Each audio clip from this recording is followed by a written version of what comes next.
Ma voix. Ma voix. Ma voix. Ma voix. Ma voix. La la la la la la la la la. La voix et ses secrets. Une série d'entrevues avec René Charon, artiste, voix thérapeute et psychothérapeute. Ensemble, questionnons la voix, cet organe qui nous relie aux autres et à nous-mêmes. Ce soir, je retrouve René autour d'un bon thé chaud pour parler de la voix et de son lien avec le corps. Bonsoir René. Bonsoir Manon.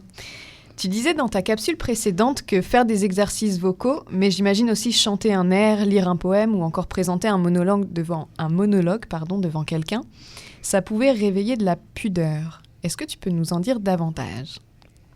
C'est vrai que ça réveille de la pudeur. Il y a quelque chose de nous qui passe hors de notre contrôle et ça nous dévoile comme si on enlevait une pièce de vêtement.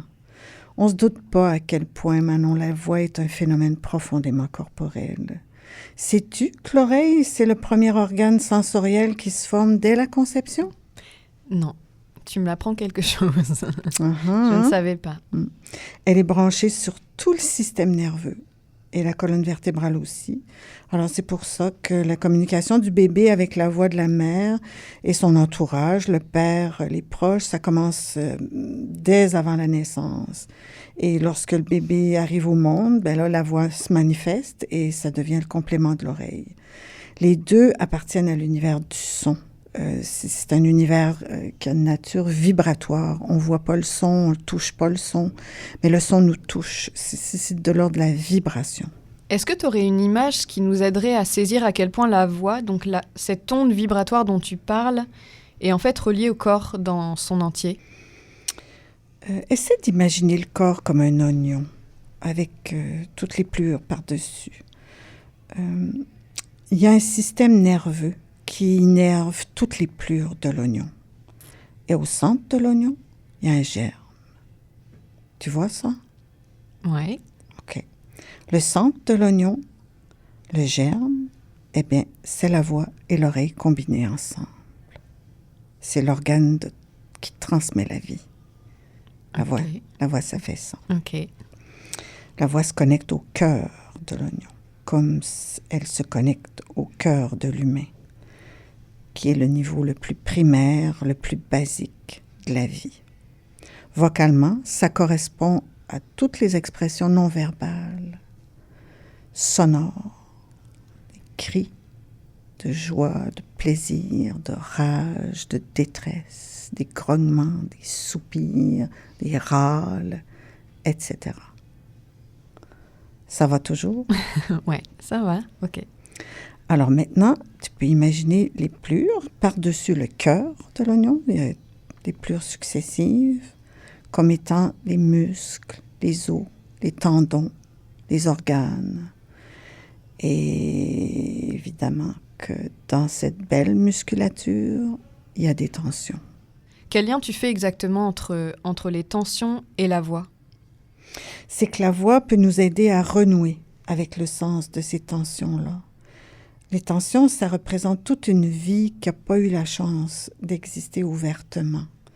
C'est des émotions qui ont été gardées, qui sont gardées involontairement, inconsciemment dans le corps, qui sont refoulées en quelque sorte.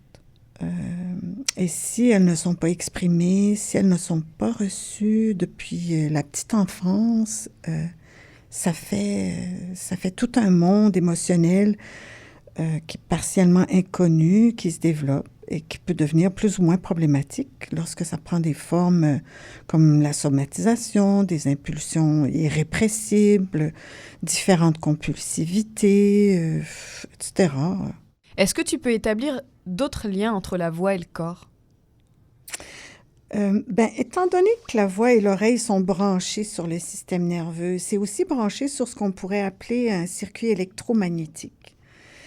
Ce qui fait qu'il y a un magnétisme qui nous anime. Il y a des gens qui sont attirés vers nous et inversement, on est attiré vers d'autres personnes, des personnes d'autres. Ça, on n'y échappe pas. C'est le propre de l'humain d'être un être désirant. Malheureusement, on dirait que plus l'expérience du contact nous manque, plus le sens de la vie nous taraude. À la limite, on pourrait dire même que ça nous échappe.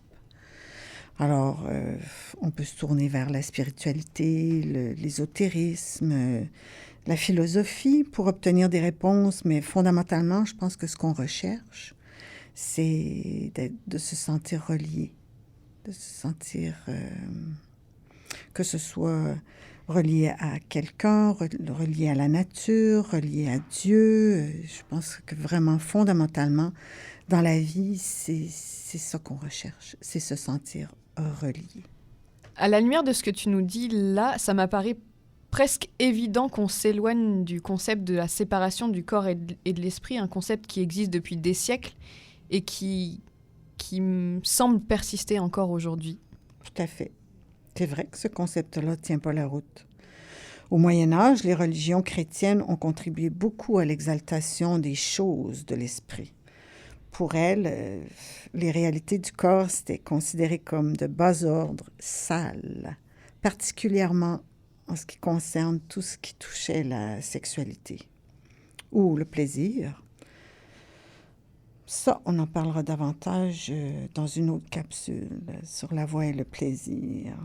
Mais pour revenir au concept, le point culminant, ça a été au XVIIe siècle avec le siècle des Lumières, Descartes. Son discours de la méthode, c'est lui qui a introduit les fondements de la recherche scientifique comme on la connaît aujourd'hui. Et la recherche scientifique, ça s'attache davantage à la fragmentation de la connaissance. Ce qui est frappant et assez intéressant, c'est de voir que plusieurs sociétés, à différentes époques, ont mis en relief le lien entre la voix et le corps. Est-ce que tu peux nous donner des exemples de ça? Il y a les Grecs à l'Antiquité, avec leur théâtre, la tragédie grecque, qui mettait en scène des émotions super intenses, on pourrait même dire absolues, souvent violentes. Et les spectateurs pouvaient profiter de ce qu'on appelle l'effet de catharsis, c'est-à-dire ça donne comme une forme de libération émotionnelle. Il y a aussi chez le peuple hindou, où il existe 7 centres d'énergie dans le corps, qu'on appelle les chakras. D'ailleurs, le 5e chakra concerne particulièrement la gorge et la voix, par conséquent, l'expression de soi aussi. Le yoga utilise des exercices pour faire circuler l'énergie. C'est des exercices qui sont avec le son, là. Voilà. Ok. C'est marrant parce que là, on essaie d'établir des liens entre la voix et le corps. Et moi, ce qui me vient à l'esprit, maintenant, c'est ces moments où on écoute un chanteur, où on entend la voix d'un acteur qu'on aime particulièrement. Et puis là, on a comme des frissons, puis ça nous traverse le corps. Et voilà, c'était l'exemple qui me venait là maintenant. Mm-hmm. Les effets de chair de poule. Oui. Ouais. Tout à fait. Tout à fait. Oui. Tu as tout à fait raison. La voix et le corps, le plaisir, le souffle, la musique, le chant. Silence. Poursuivons ensemble cette réflexion sur la voix et d'ici nos prochains rendez-vous, naviguez sur www.lavoixouvresurlemonde.com pour tout connaître sur l'artiste voix-thérapeute et psychothérapeute René Charon.